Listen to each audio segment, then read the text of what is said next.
जीवन में हार मानने से पहले इसे सुनो।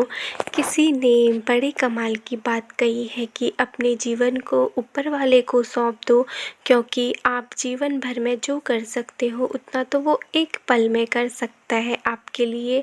एक छोटी सी कहानी, ये कहानी महाभारत के युद्ध की। युद्ध के प्रारंभ होने से पहले युद्ध भूमि का तैयार किया जा रहा था। कुरुक्षेत्र की भूमि को समतल बनाया जा रहा था, पेड़ों को हटाया जा रहा था। उस युद्ध भूमि का मुआयना करने के लिए एक दिन पहले निरीक्षण करने के लिए भगवान श्री कृष्ण और उनके मित्र धनुर्धर अर्जुन पहुँचे। वो मुआयना कर रहे थे, देख रहे थे तैयारी किस तरीके से चल रही है। तभी एक चिड़िया उड़ती उड़ती आई और भगवान श्री कृष्ण के पास आकर के बोली कि भगवान, मुझसे क्या गलती हो गई है? मेरी दुनिया आपने उजाड़ दी। यहाँ युद्ध भूमि को तैयार किया जा रहा है, पेड़ों को गिराया जा रहा है। एक हाथी ने आकर के मेरा पेड़ गिरा दिया। मेरा घोंसला उस पर था, वो घोंसला गिर करके ज़मीन पर आ गया। उसमें नन्हे नन्हे बच्चे हैं। हमारी जान बचा लीजिए भगवान, अब सब कुछ आपके हवाले है। तो भगवान श्री कृष्ण ने कहा कि उस सामने हाथी देख रहे हो, उस हाथी ने उस चिड़िया का घोंसला गिरा दिया, उस पेड़ को नष्ट कर दिया जिस पर उस चिड़िया का घोंसला था। मुझे कुछ तो करना पड़ेगा। अर्जुन समझ गया भगवान श्री कृष्ण ने वो धनुष लिया है, एक तीर छोड़ा, लेकिन ये क्या, वो तीर जाकर के हाथी को लगा ही नहीं। उसके गले की घंटी लटकी थी, उस पर जाकर के लगा और वो घंटी नीचे ज़मीन पर गिर गई। अर्जुन हंसने लगा और कहने लगा कि माधव, आप से नहीं हो पाया, मुझे मौका दीजिए। 1 मिनट में उस हाथी को नष्ट कर दूंगा, ख़त्म कर दूंगा। भगवान ने कहा कि नहीं नहीं, हो गया, बस इतना ही काफ़ी था। अर्जुन ने भी ज़्यादा सवाल जवाब नहीं किए।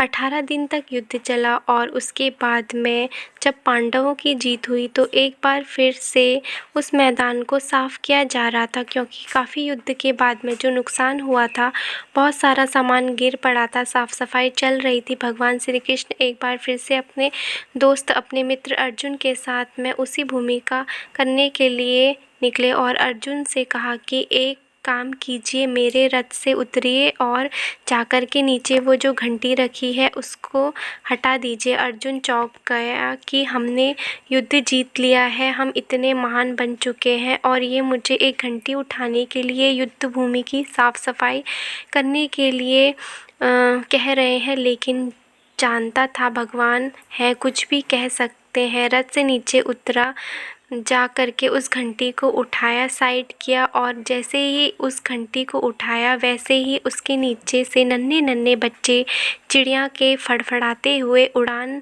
भर ली, उन्होंने उड़ गए।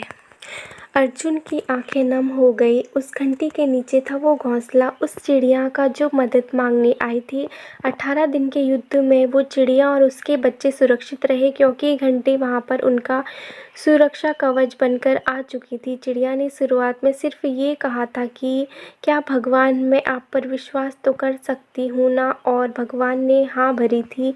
कहानी बहुत छोटी है लेकिन हमें सिखाती है कि दुनिया में हमारे सामने चाहे जो परिस्थिति आ जाए, एक काम कीजिएगा, अपने जीवन को ऊपर वाले को सौंप दीजिएगा, क्योंकि आप जीवन भर में जितना कर सकते हैं उससे कहीं ज़्यादा तो वो एक पल में कर सकता है। हमेशा आपसे कहता हूँ कि ऊपर वाले के आशीर्वाद के साथ, अपनी सच्ची मेहनत के साथ और अपनी फैमिली के प्यार के साथ कर दिखाओ कुछ ऐसा, कर दिखाओ कुछ ऐसा कि दुनिया करना चाहे आपके जैसा। तो दोस्तों, आज की कहानी में मैं सिर्फ इतना ही कहना चाहूँगी कि दोस्तों, आप पूरी ईमानदारी के साथ इतनी मेहनत कीजिए कि आपको सफल होने से कोई नहीं रोक सकता। हाँ, लेकिन विश्वास कीजिए उस ऊपर वाले पर। कितनी भी विपरीत परिस्थिति आए, हार मत मानना और बस जुट जाना अपनी जीत की तैयारी में, और बस सब कुछ ऊपर वाले के हाथ पे छोड़ देना, क्योंकि ऊपर वाला कभी भी किसी के साथ भी बेईमानी नहीं करता। तो आज की कहानी आप लोगों को कैसी लगी बताइएगा ज़रूर, और अगर अच्छी लगी हो तो ढेर सारा प्यार दीजिएगा। ऐसी कहानियाँ मैं आप लोगों के साथ लेकर आती रहूँगी। इस कहानी से आप लोग को सीख मिलती है कि भगवान कभी किसी का बुरा नहीं चाहते हैं, वो हमेशा हर किसी का भला चाहते हैं। जब भी आपके सामने कुछ ऐसी परिस्थिति आए तो बस आप आगे बढ़ते जाना, उस परिस्थिति को पार करना और सब कुछ ऊपर वाले के हाथ में छोड़ देना। तो मिलते हैं आप लोगों से एक नई वीडियो के साथ, तब तक के लिए बाय बाय, टेक केयर।